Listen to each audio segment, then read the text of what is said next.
All right, so we got a little more of this stuff to do. We'll talk about security documentation. So you've got policies, security policies, procedures, standards, guidelines, and baselines. These are all various documents recording what you're doing in the world of security. And they differ in basically the scope of them. Your policy is the overall statement of what your company does at a very high level that like assigns responsibilities and requirements and acceptable risk levels. And this is what senior management does. They describe like general description of what you're going to do about security at a high level. And they have policies at different levels, a overarching policy, and then you have organizational and system-specific policies and regulatory policies and so on. So your organizational policy applies to every aspect of the organization, and then you have policies about specific issues like email and employee termination or firewalls specific. And then you have regulatory policies, of course, which is complying to appropriate compliance standards like we were saying. And then advisory policies are the most common ones. Most policies are not like a law that you must 100% obey. They are a recommendation, and they understand that there will be exceptions sometimes. And then there's informative policies that are even weaker than an advisory policy, just information to guide you.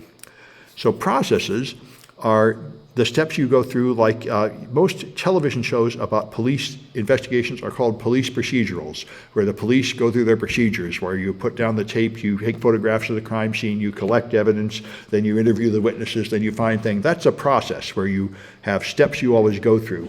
And then underneath the processes, there are procedures, which are the detailed step-by-step procedures to do one specific thing. Often tied to one particular hardware or software product, tell you exactly how to do that. Then there are standards. These are standards implementing how you're going to perform certain security controls and so on, a course of action to implement technology and procedures like you must install a firewall, you must put these settings on the switches and such. Those are standards. And then guidelines, which are flexible recommendations how to meet your standards and baselines that are not compulsory. And then there's baselines. A baseline is just a measurement of the current situation of your network. So you might compare it to a future situation, like you might keep track of how busy all the servers are, so you can decide when you have to upgrade and buy more servers because they're getting too busy, things like that. All right, so let's take a look at a Kahoot about that, which is 1F, and that would be here, 1F. All right.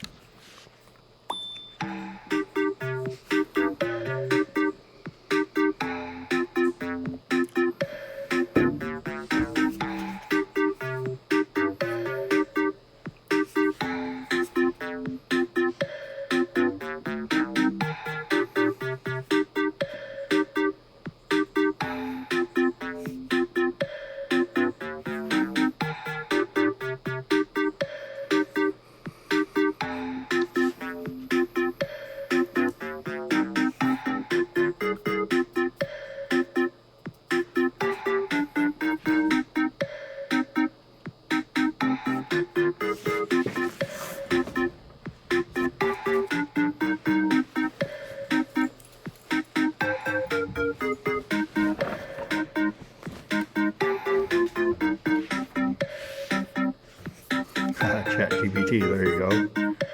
You could probably program ChatGPT to answer these questions, I guess. I don't know if it'd be fast enough, though.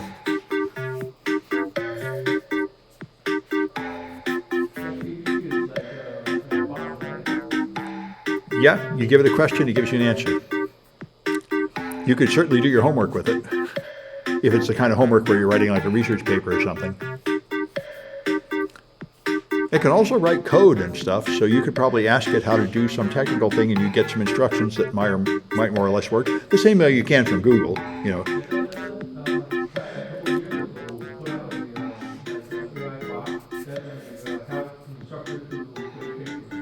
Yeah, that's right. It should be. And I saw recently an article where the guy said you should just use it in class. Every student should just have ChatGPT, and then they can put their questions in there and get an answer without asking the teacher. And that, they said, helps in complicated classes. It's an assistant, like each one has a personal tutor there to help them. It's not a bad idea. All right, let's see how this works.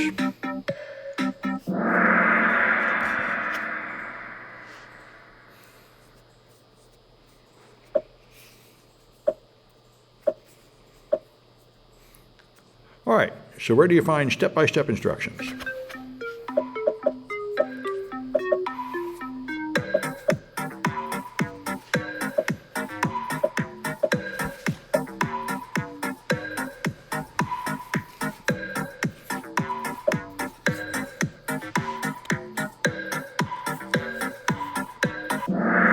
Yep, that's a procedure. All right.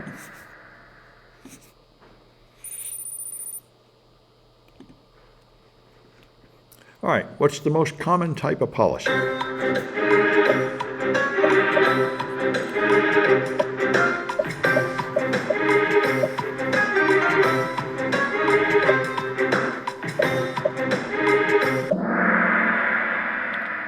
Okay, a sec, it's getting cold. All right, that's an advisory policy. That's a recommendation but not enforced because they know there will be exceptions. And which one enforces compliance with standards?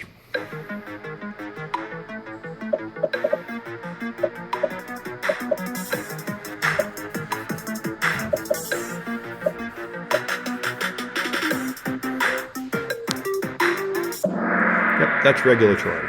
Regulatory compliance is the phrase you hear a lot of. All right, Billy. All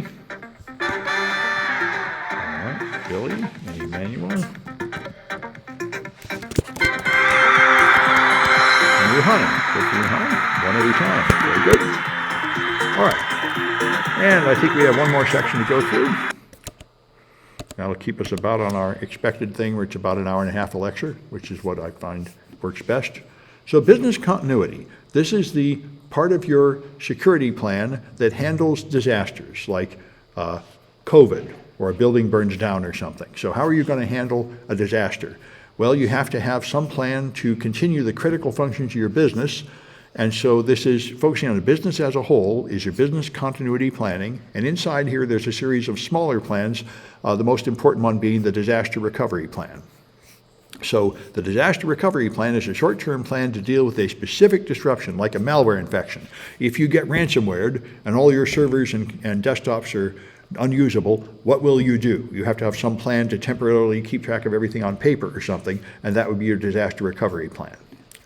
Business impact analysis is part of the process here, where you determine how long you can live without certain assets, the maximum tolerable downtime, and then you can decide how to prioritize recovering systems to make your business survive a disaster.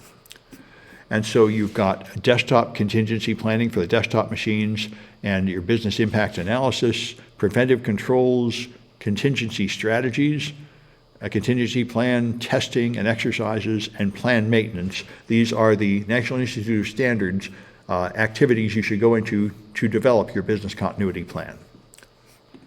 All right, and then you have personnel procedures, how you handle your people. You've got screening of candidates, which should include things like background checks and verifying their resumes, so you don't hire people where you have good reason to know that you won't want to have them in your company. Then you have things they agree to: non-disclosure, acceptable use, code of conduct, conflict of interest, and ethics, the things people have to agree to work for your company. Then you have an onboarding process where you orient them with all the rules and you provision them with things they might need, like a company laptop and stuff.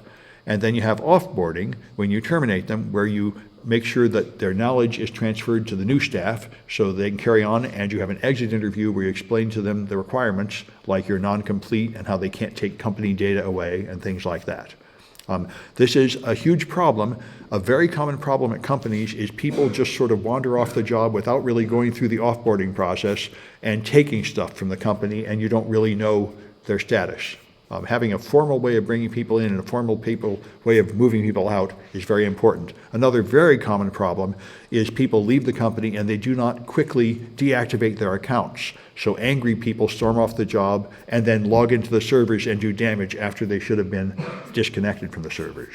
That's what happened to unfriendly offboarding. What's that? That's what happened to unfriendly offboarding. In what kind of offboarding? unfriendly, awkward. Unfriendly, right, unfriendly, that's the problem. Like these layoffs, right? They're laying off these people, they don't want to leave. And in fact, what's happening is, Google just talked about it today, people are just going to work and finding their badge doesn't work. That's how they know they're fired. That's how companies, do their layoffs. I know, and that is, of course, terrible. They should at least inform them. And other people don't even know who on their team is gone. Yeah, they kick you out, they don't care. Yeah, well, this is bad for a company. This makes people feel unhappy. That is just catching up with the other mature industries like oil and gas. Do they do the same thing in oil and gas? I don't think so. Yeah, they'll like walk you out of the building, Man. Yeah. Well, I was just reading a bunch of studies recently from Harvard and Stanford to say you really shouldn't do this. This doesn't even save money. You should treat people with more respect, and it will be better for the business. Actually, they do the same thing to employee, go all the way up to VPs. Yeah, well, this is I think a mistake in our culture. Just like the rest of the people, the Yeah. VPs stand up at 3:15 in the morning. Yeah, I think this is, and I think this is a problem with the American culture. Is it's too ruthless with the workers. I think we need to treat people with more respect and kindness. Anyway, and non-complete contracts still valid. Yes, apparently non-complete clauses are valid, but not in California. But in the rest of the United States, apparently non-complete clauses are valid, but there's a lot of talk now about banning them at the federal level. People are beginning to say non-competes are really a bad idea. Non-compete is just illegal, right? It is legal. Just actively, right? It's forbidden in California, but it's legal in the other states. So just active, starting the law just become active, not long ago, right? People are beginning to question it. They're thinking about blocking I non-compete. say the law that become like active, Law doesn't become active? the non-disclosure, completing the non-disclosure clause, the law that just become active not a couple of days ago. A law just became active, what, banning non-competes? Yeah. Oh, California, right? well, in California, it's never been, for years, you have not had them here. I'm not sure, but For years, but a lot of people still have to sign the little form when they. I don't think so, not in California. Non-competes. So what I've heard, for years I've heard you can't do it in California legally. They might make people sign it, but they will not be able to enforce it in court. Yeah. Not in California. Anyway, then there's job rotation, is where you don't let people work the same job forever. You rotate them. And this way, if they're doing something unethical, like embezzling the money, then the new person will find out. So you don't let one person be the only person doing a job because they might be concealing things. And separation of duties is a similar thing where you don't let an important thing happen without a second person reviewing it. So two people have to examine it. This was the case when I worked in a financial company. You couldn't send any money out without a second person auditing it to make sure it was all right before it went out. That's separation of duties. Really active in the banking, financial area. Yeah, and it should be everywhere. Anything really important should be reviewed by a second person before it happens, so not the one person can do a bad thing. It both prevents fraud and it prevents you from making a terrible mistake. All right, and so risk management, there's a security concept cycle. You have people who might want to attack your company. Those are the agents, so they will perform threat actions by exploiting vulnerabilities, and that means you have risks that those bad things might happen, and then those will damage your assets, and that causes an exposure to your business, so you implement safeguards and you go around a loop. This is another cycle. Yeah, I see another one here, Rouhani, like counting vault money. Sure, anything really important should be done by two people so that no one person can make a mistake or cheat. Yeah. Then there's risk assessment and analysis. I think I need another S. There. All right, so assets are the valuable things you want to protect, like your company data and your physical servers and stuff. Threats are things, bad things that might happen, and vulnerabilities are weakness that make it possible for some bad thing to happen to your assets. So the real risk is the threat times the vulnerability. So in Boston and San Francisco, earthquake risk is the same. In Boston, there are very few earthquakes, but the buildings are vulnerable. In San Francisco, we have a lot of earthquakes, but the buildings are safer. So the end result is the total risk is about the same. The total amount of dollars per year you can expect to lose from earthquakes is the same in both places. And so the impact is the damage in dollars. So that's the threat times the vulnerability times the impact. And anything that would actually kill people is generally considered essentially near infinite. You totally don't want to do that. The only organization that can actually plan to kill people is the military. The rest of us do not regard whatever we're doing as remotely worth a human life. All right, and so if you have something that is almost, you have likelihood and the consequences. So something that is very likely to happen, but not very important, is only a medium risk, but something that is rare, but has catastrophic effects would be a higher risk. And so this is how you have a matrix of how you qualitatively judge the levels of risk. And all right, so here's the only math in the CISSP. This is all there is. If your asset has a value, then you consider a threat to the asset. The exposure factor is how much of that value will be lost if the threat happens. Then the single loss expectancy is the multiply of those. So if your employees have cars and the cars might get in a wreck and the wreck will destroy half the value of the car, then the exposure factor is 50% and the single loss expectancy is half the cost of a car. Then you have the annual rate of occurrence is how many of those you expect to happen per year. And if you multiply that by the single loss expectancy, you get the total annualized loss expectancy. This is how many dollars you expect to lose per year from that threat. So now you can determine the total cost of ownership if you want to implement a safeguard, like put insurance on the cars or put a speed limit on the cars or something. Then you'd have a cost to install this thing. Then you'd have the cost to maintain this thing. Staff hours, maintenance fees, subscriptions. This is how much it costs to implement some kind of security safeguard. And then you can decide whether it's worth it with your return on investment. You spend so much money implementing the safeguard, and then you figure out how much you have lowered the annualized loss expectancy. You can decide whether the control is worth paying for. Is it going to prevent enough harm to pay for itself? All right, so here's what you can do when you have a risk. You can just accept it, do nothing about it, and just let it happen. You can mitigate it by putting in some kind of control that will lower the damage of that risk. You can transfer it to somebody else by outsourcing or buying insurance, or you can avoid it by just not doing that business activity anymore.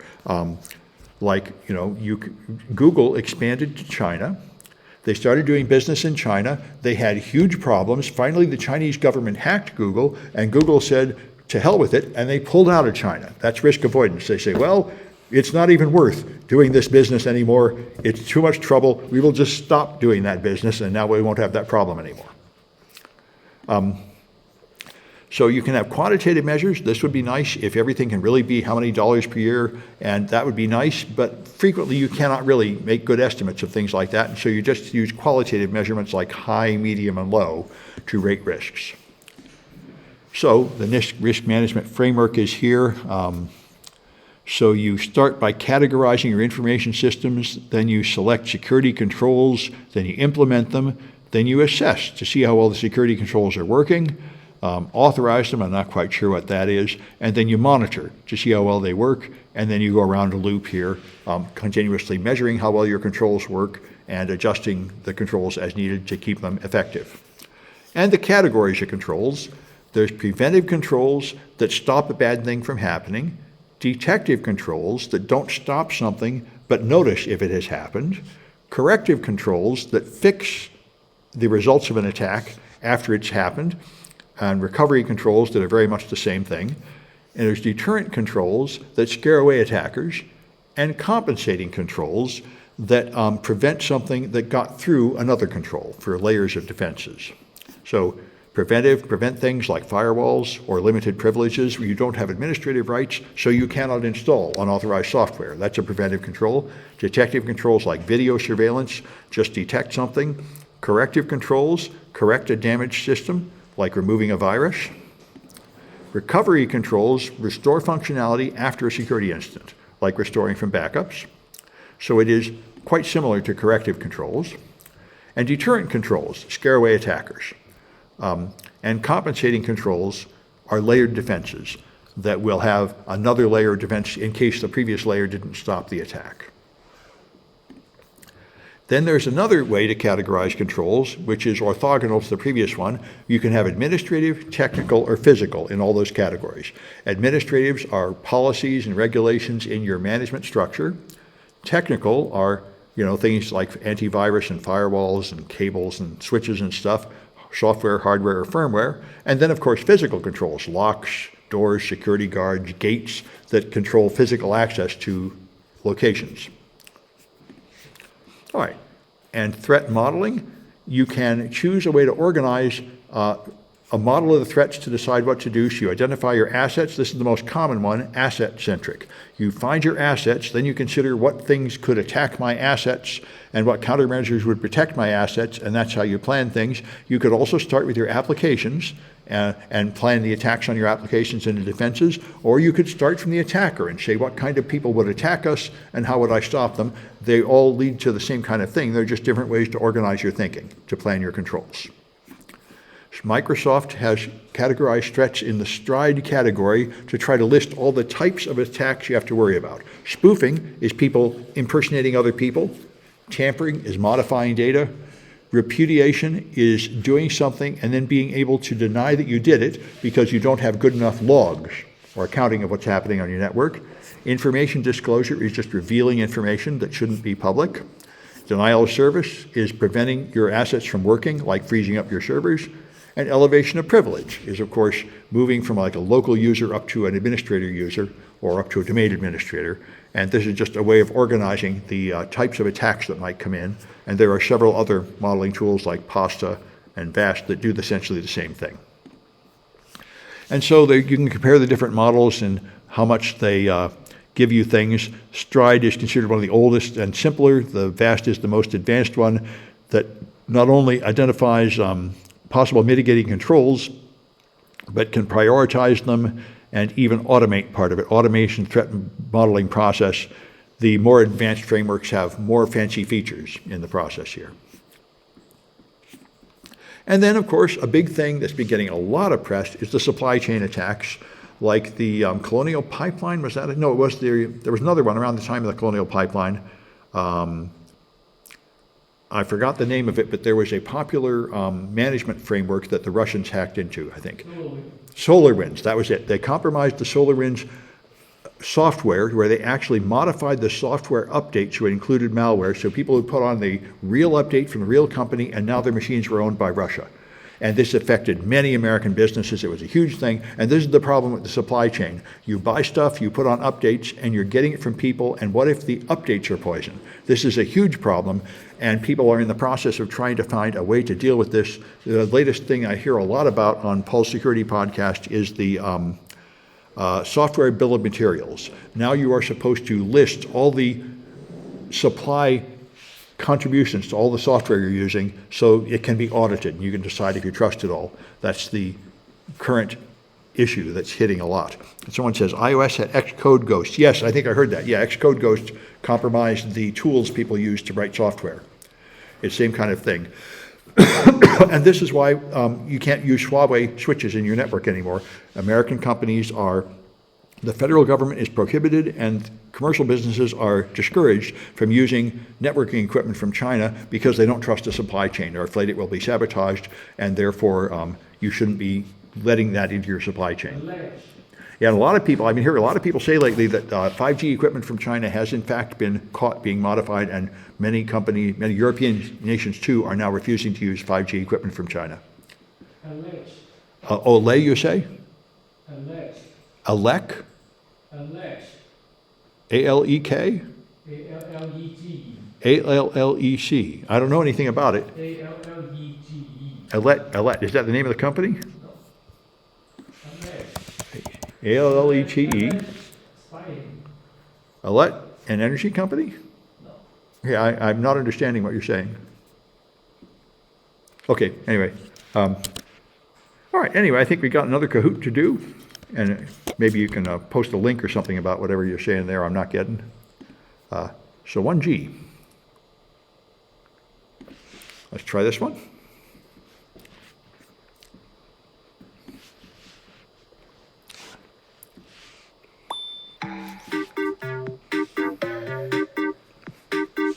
Allegedly, that may be what it was. Well, I've heard people, yeah, that's right, but I've heard people say it's real. That, yeah, but I don't know. I certainly haven't tested it myself. Oh, that's all it was, allegedly. Yes, that's right.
Looks like we got everybody that's coming.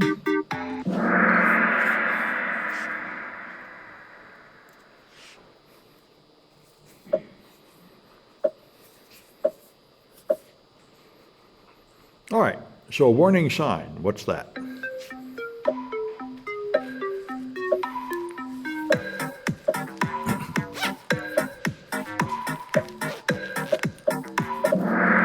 Yeah, that's a deterrent.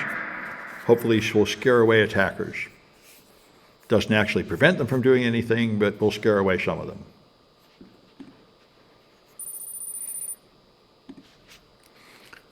All right, how about an electric fence?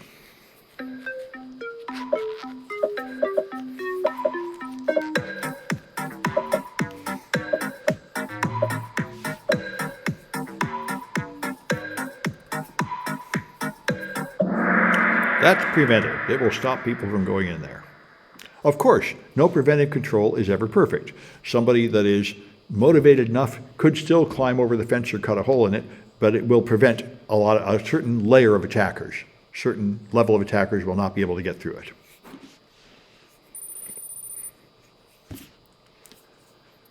All right, how about a security camera?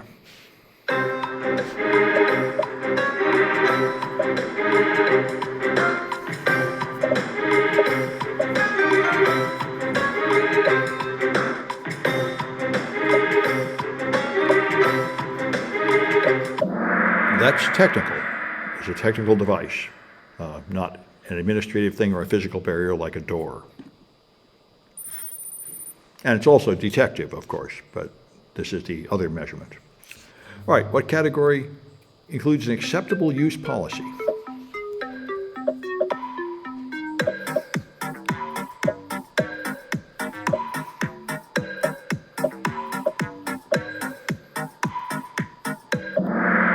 That's an administrative policy, rules you should obey.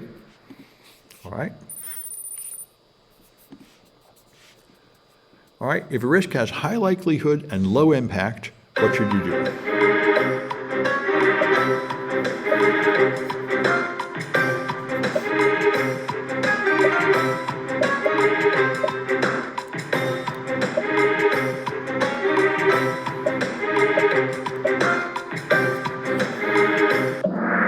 You accept it. If you're, for example, employees might steal small items like pens from the workplace, and it's probably better to just not do anything about it because it's not costing you much and need to cost more to try to prevent it than it would to just accept it. All right. All right. You have 100 cars worth $50K each, and employees wreck 1% of them each year. So what is the annualized lost expectancy?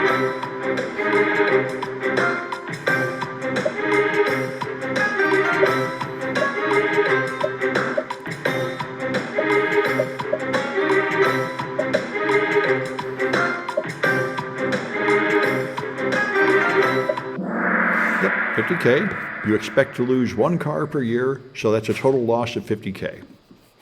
All right. All right, that's Melissa. And you, Honey, again. Very good. And Billy. Good. All right.